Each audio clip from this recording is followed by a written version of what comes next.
As this is an unboxing of the SMALLRIG portable suction cup mount.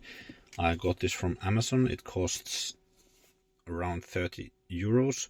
There are cheaper options as well, but this SMALLRIG brand has excellent reviews, and I think the suction cup and the mechanism here seems a lot more sturdy.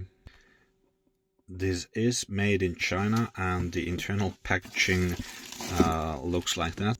So in the box we had a small manual and the mechanism itself. So what I immediately noticed on this is that the mechanism here is metal compared to some other options which are plastic. And on the web page it does say that this can bear a static load of 1 kilograms and a dynamic load of 0.3 kilograms.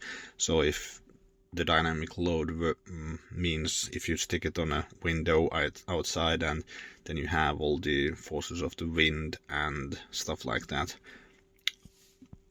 And the tightening mechanism on this feels sturdy, and for the suction cup there is a cover on here which you can remove and then stick it in and clamp it on a window. If you found this video helpful, please give it a thumbs up. Thanks for watching.